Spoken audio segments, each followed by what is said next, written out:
Bonjour mesdames et bienvenue aux méditations quotidiennes au féminin. Aujourd'hui, offre ton amour au monde, mais assure-toi que ce soit l'amour divin. L'amour ne fait pas de mal au prochain. L'amour est donc l'accomplissement de la loi. Romains 13, verset 10. La nouvelle était si horrible que notre esprit se refuse à l'accepter. Une femme avait mis son petit-fils dans la baignoire avant de l'arroser d'alcool, de l'incendier et de fermer la porte de la pièce. Mais qu'est-ce qui avait bien plus inciter cette femme à commettre un acte aussi monstrueux? Son fils avait divorcé. La mère du petit, craignant pour sa sécurité, avait obtenu une ordonnance restrictive contre la famille paternelle.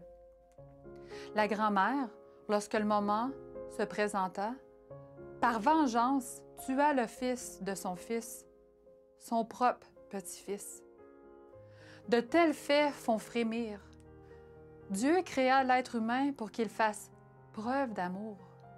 Un amour qui ne ferait pas mal à son prochain. Un amour qui révélerait l'accomplissement de la loi divine en l'humanité. Pourquoi? Mais pourquoi entendons-nous parler des semblables cruautés? Malheureusement, c'est parce que l'être humain s'est éloigné de Dieu. Ses actions ne sont donc pas dirigées par son esprit, l'Esprit de Dieu.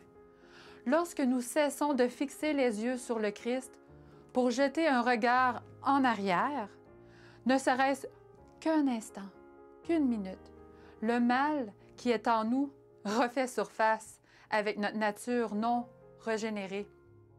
L'humanisme a cherché à nous faire croire qu'il existe en nous les facultés nécessaires pour accomplir de belles choses et que nous sommes capables d'aimer parce que nous sommes maîtres de nos émotions.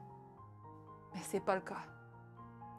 Crois-tu que les actions de cette grand-mère furent motivées par la haine envers cet enfant qui était sans défense, ou qu'elles furent la conséquence de sa séparation de Dieu?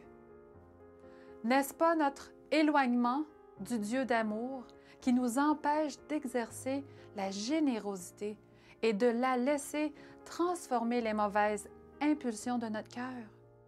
La main du Père qui se lève pour frapper son fils au point de le blesser, ou la mère qui ne remplit pas ses responsabilités vis-à-vis ses enfants, sont des exemples de ce que fait tout être humain séparé de Dieu. Alors, ne t'éloigne pas, je t'en supplie, ne t'éloigne pas de Jésus. Il est le seul qui puisse te donner la force de faire face aux adversités de la vie et de rester maître des impulsions de ton cœur. L'amour est la sève parcourant l'arbre qui donne de vrais fruits. Bonne journée dans le Seigneur et à demain.